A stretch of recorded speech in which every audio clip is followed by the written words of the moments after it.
Hello everyone, welcome back on your English YouTube channel, Masti English Classes. I am Rakesh, your English motivator and trainer. Friends, आज की चर्चा मैं आपके साथ करूँगा वर्ब के फॉर्म के ऊपर कि चाहे जो आपने सीखा है, जो आपको पता है कि आपके पास 5 टाइप्स वर्ब की फॉर्म होती है। First form of verb, second form of verb, third form होती है, फोर्थ फॉर्म होती है, फिफ्थ फॉर्म होती है। तो इस पांचों फॉर्म का उपयोग आप किस प्रकार करेंगे और वो किस प्रकार की अपनी मीनिंग रखेगी और उसका सेंटेंस किस प्रकार बनेगा, आज की चर्चा आपके साथ इसकी होगी। तो चलिए चलते हैं अपने सेशन की ओर। सबसे पहले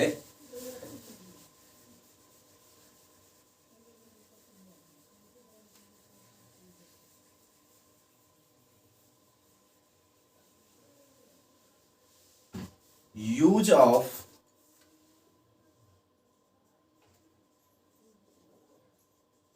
वर्ब फॉर्म्स।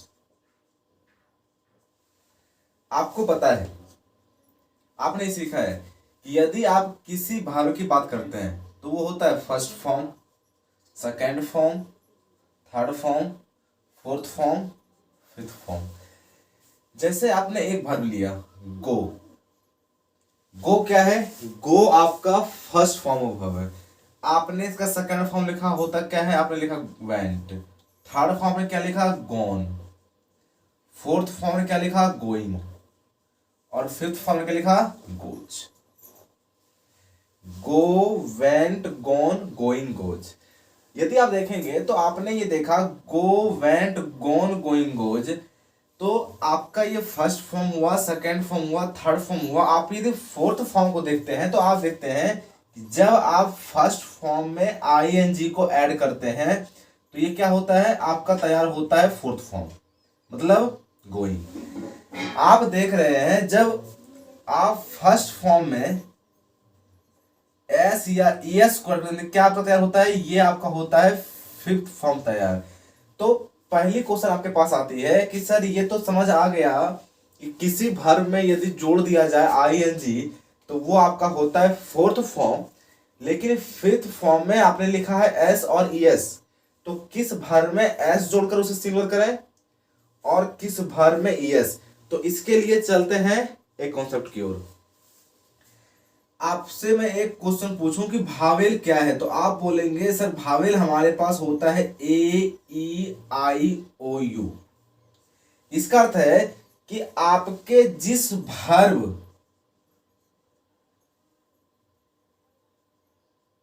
के अंत में आपका आ जाए भावेल, क्या आ जाए? भावेल, उसमें आप ऐड करेंगे ईएस। और उनके अलावे कोई ऐसा वर्ब हो जिसमें भावेल लेटर ना हो जिसके अंत में, उसमें आप क्या करते हैं? Add S. जैसे आपने देखा जीओ, गो, तो ए, ई, आई, ओ। आपको क्या दिखा? आपको दिखा इस वर्ब के अंत में ओ। ओ क्या है? एक भावेल लेटर है। तो आपने ऐड क्या किया? आपने यहां ऐड किया ईएस। तो ये क्या हुआ? गोज। तो गोज क्या है आपका? गोज आपका फिफ्थ फॉर्म ऑफ वर्ब है। तो आपने यहां तक देखा कि फिफ्थ फॉर्म या फोर्थ फॉर्म की बातें हो तो फिफ्थ फॉर्म और फोर्थ फॉर्म आप फर्स्ट फॉर्म में ही कुछ ना कुछ ऐड करके तैयार करते हैं। तो इससे आपके पास एक सिंपल कॉन्सेप्ट बनकर आती है कि हमें फोर्थ फॉर्म फिफ्थ फॉर्म को याद करने की नीड नहीं है। यदि हमें फोर्थ फॉर्म को दिखाना है तो हमें क्या करना है? हमें फर्स्ट फॉर्म में आईएनजी जब आप ऐड करेंगे तो आपको क्या प्राप्त होगा? आपको प्राप्त होगा फोर्थ फॉर्म।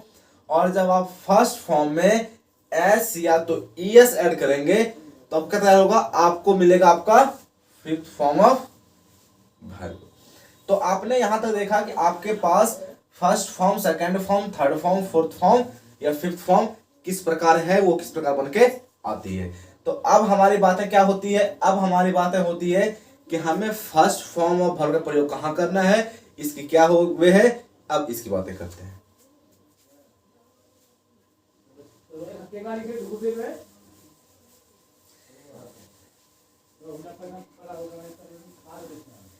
यदि अब मैं लिखता हूं आपके पास मैंने लिखा गो, आपने देखा गो क्या है आपका फर्स्ट फॉर्म ऑफ वर्ब है। और यदि बातें हो फर्स्ट फॉर्म ऑफ वर्ब की तो हमेशा आपका वर्ब क्या होता है ऑलवेज प्लूरल। आपने यदि कोई वर्ब लिखा और यदि वो V1 है तो वो होता क्या है सर ऑलवेज प्लूरल।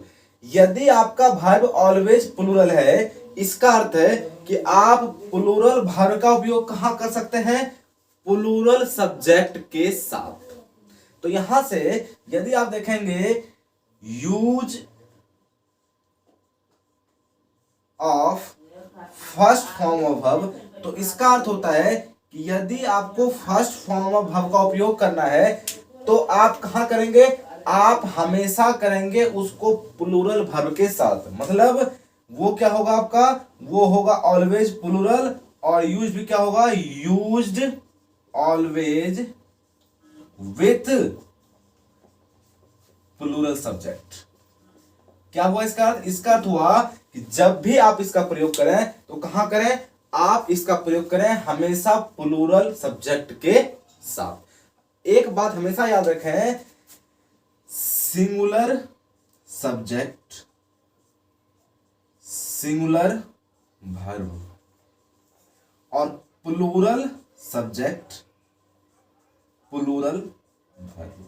मतलब सिंगुलर सब्जेक्ट के साथ सिंगुलर वर्ब और प्लूरल के साथ प्लूरल वर्ब। तो जैसे अब आपने देखा यूज ऑफ फर्स्ट फॉर्म तो फर्स्ट फॉर्म की यदि आप बात करते हैं तो आप क्या करते हैं आप फर्स्ट फॉर्म का उपयोग करते हैं कहां हमेशा प्लूरल वर्ब में। और फर्स्ट फॉर्म क्या होता है यदि आप देखते हैं subject plus first form plus object या अदर वर्ड तो आप इसका प्रयोग करते हैं सिंपल प्रेजेंट में। इसका अर्थ है कि जब भी आप फर्स्ट फॉर्म ऑफ वर्ब का उपयोग करेंगे तो आप कहां करेंगे आप उसका प्रयोग करेंगे सिंपल प्रेजेंट में जिसे आप बोलते हैं प्रेजेंट इंडेफिनिट टेंस। और यदि आपने इसका प्रेजेंट इंडेफिनिट टेंस में उपयोग किया तो आप हमेशा याद रखें कि आपके V1 ने क्या शो किया आपके V1 ने शो किया आपका प्रेजेंट। तो इसका अर्थ है कि आप जब भी V1 का प्रयोग करें तो आप इसका प्रयोग करें सिंपल प्रेजेंट में क्योंकि V1 क्या शो करती है V1 शो करती है प्रेजेंट। तो जैसे आपने इससे एक सेंटेंस लिया यू गो तुम जाते हो तो अब बताइए आपने क्या लिया यू लिया सब्जेक्ट प्लूरल आपने गो क्या लिया आपने गो लिया वर्ब प्लूरल। तो क्या हुआ प्लूरल सब्जेक्ट और प्लूरल वर्ब। यही आपका फंडामेंटल आगे तक चलते रहता है। तो हमेशा याद रखें जो भी V1 हो वो होता क्या है V1 हमेशा होता है प्लूरल और उसके साथ आने वाला सब्जेक्ट भी क्या होगा प्लूरल क्योंकि हमने सीखा है कि प्लूरल सब्जेक्ट के साथ प्लूरल वर्ब का प्रयोग करते हैं। अब बातें करते हैं हम लोग सेकंड फॉर्म ऑफ वर्ब की। सेकंड फॉर्म ऑफ वर्ब क्या होता है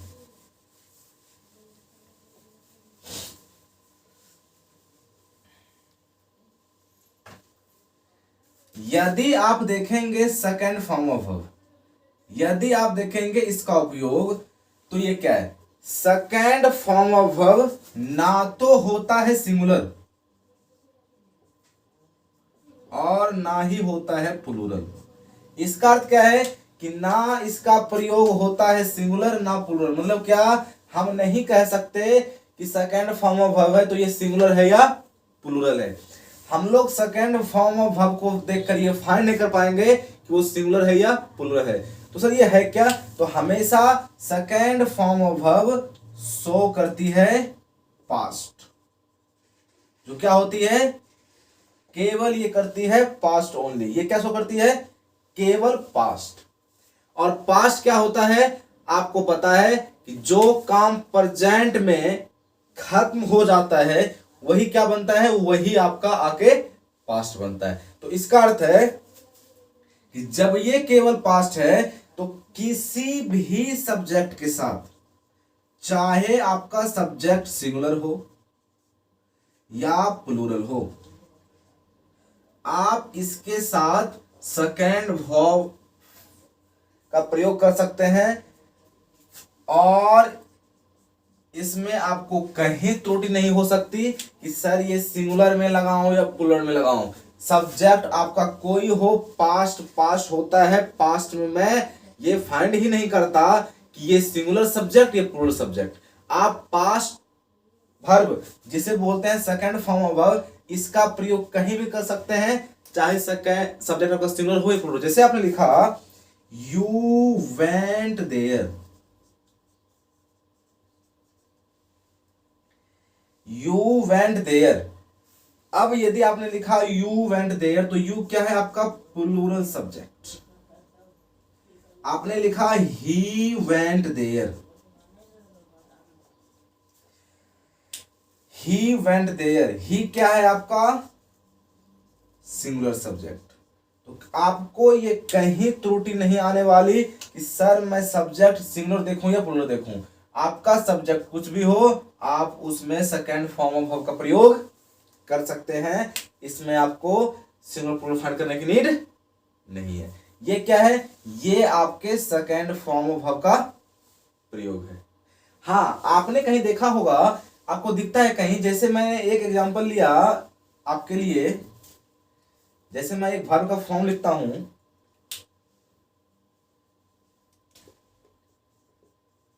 play, played, played, playing, plays. तो आप देखेंगे कि सर सेकेंड फॉर्म भी प्लेड, थर्ड फॉर्म भी प्लेड। तो ये इस प्रकार की क्या वर्ब है, या इस प्रकार के सेकेंड फॉर्म थर्ड फॉर्म को आप कैसे पहचानेंगे, इसकी चर्चा मैं आपके साथ करूंगा अगले सेशन में, अगले वीडियो में, जो आपके लिए बेहतरीन होने वाली है। लेकिन अभी ये रेगुलर होता है, ये कैसे होता है मैं चर्चा करूंगा इसकी आपके नेक्स्ट सेशन में। लेकिन अभी आपको ये जानना है कि बस सेकेंड फॉर्म ऑफ वर्ब कोई भी हो, वो क्या, वो हमेशा आता है किसी भी सब्जेक्ट के साथ, चाहे वो प्लूरल हो या सिंगुलर हो। इसमें आप कभी भी सेकेंड फॉर्म ऑफ वर्ब को लिखने के लिए, सिंपल सेंटेंस को, सिंपल पास्ट को लिखने के लिए आपको जरूरी नहीं होती कि आप उसमें किसी भी हेल्पिंग वर्ब का प्रयोग करें। तो इसका अर्थ क्या है कि यदि सेकेंड फॉर्म ऑफ वर्ब हो तो इसमें क्या होता है, ये शो करता है ओनली पास्ट, जिसे आप क्या कहते हैं, जिसे आप पास्ट इंडेफिनिट भी कहते हैं। ऐसा वक्त जो पास्ट में हुआ है लेकिन है क्या, वो आपका इंडेफिनिट है। तो आपने देखा आपके सेकेंड फॉर्म ऑफ वर्ब का क्या उपयोग है। अब मैं बातें करता हूं थर्ड फॉर्म ऑफ वर्ब की। यदि बातें करते हैं थर्ड फॉर्म की, तो ये क्या है, इसकी कहानी क्या है, इसे किस प्रकार करते हैं।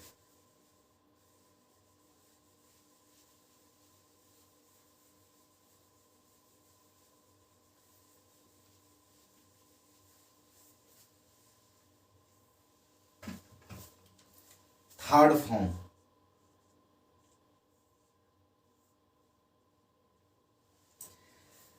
यदि आप समझेंगे थर्ड फॉर्म को, तो थर्ड फॉर्म एक ऐसा फॉर्म है जो दिखाती है फिनिश्ड को,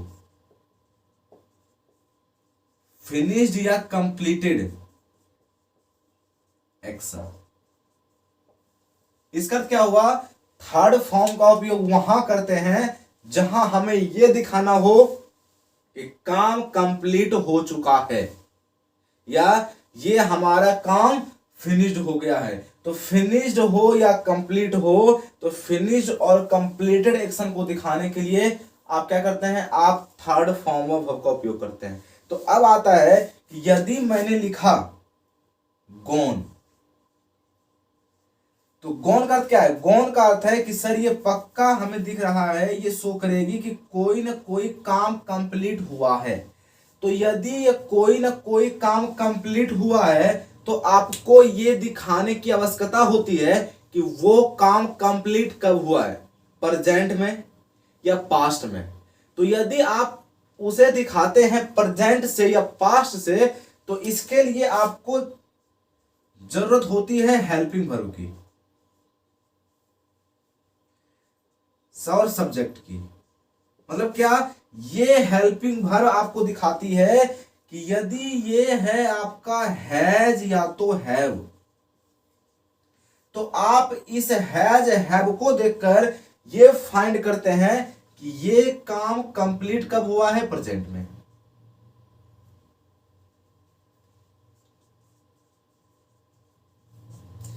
और यदि आप हैड देखते हैं तो आप ये फाइंड करते हैं कि ये काम कंप्लीट कब हुआ है, आपने बोला पास्ट में। इसका अर्थ है कि, और ये थर्ड फॉर्म क्या दिखाता है, थर्ड फॉर्म दिखाता है आपके परफेक्ट एक्शन को, मतलब जो हो गया, जो परफेक्ट है। तो इसका अर्थ है कि यदि आपने subject helping verb plus third form लिखा, तो इस हेल्पिंग वर्ब में यदि आपने हैज या हैव लिखा, तो हैज हैव क्या है, आपका V1 V5 है। आपको पता है V1 क्या दिखाती है, V1 दिखाती है आपका प्रेजेंट, जस्ट मैंने चर्चा किया। अब V5 भी दिखाती है प्रेजेंट में, इसके साथ बाद में करूंगा, पहले आप समझें V1 को। और हैड क्या है, हैड है sir has had have had had having has, तो हैड भी क्या है, सेकंड फॉर्म, ये भी क्या दिखाती है, पास्ट। इसका अर्थ है कि प्रेजेंट में थर्ड फॉर्म परफेक्ट, मतलब क्या हुआ, प्रेजेंट परफेक्ट का सेंटेंस। पास्ट V2 हुआ हैड, थर्ड फॉर्म क्या है, परफेक्ट, तो ये क्या हुआ, पास्ट परफेक्ट। तो सिंपल इसका एक एग्जांपल है कि यदि आप उपयोग करेंगे थर्ड फॉर्म का, तो बिना हेल्पिंग वर्ब के आप उपयोग इसका नहीं कर सकते। जैसे आपने लिखा, देखेंगे आप इसको, ही हैड गॉन देयर, इसका अर्थ क्या हुआ, गया था वह वहां। आपने यही लिखा ही हैज गॉन देयर, गया है वहां वह, मतलब जाने का काम क्या कंप्लीट हो गया है। तो आपने देखा कि आपका first form, second form, third form of verb का प्रयोग किस प्रकार होता है, और इसका प्रयोग आप किस प्रकार करते हैं, और इस प्रकार के वर्ब से किस प्रकार की मीनिंग आती है, और इसे आप कैसे एक्सप्रेस कर सकते हैं। तो अब आपकी क्लास जो होगी नेक्स्ट सेशन की, उसमें मैं चर्चा करूंगा आपके साथ फोर्थ फॉर्म, फिफ्थ फॉर्म और डिफरेंट क्या है सेकंड फॉर्म, थर्ड फॉर्म में। मुझे उम्मीद है कि आपको यहां तक की क्लास पसंद आई होगी। यदि आपको यहां तक क्लास पसंद आती हो या आई हो, तो आप इसे अपने अलावे औरों को भी शेयर करें, ताकि आपके अलावे इसकी नॉलेज औरों को हो सके और प्रत्येक स्टूडेंट इस वीडियो के माध्यम से इसका लाभ उठा सके। तो चलिए मिलते हैं अगले सेशन में, तब तक के लिए बाय बाय, नमस्कार, जय हिंद, ऑलवेज वॉच इट।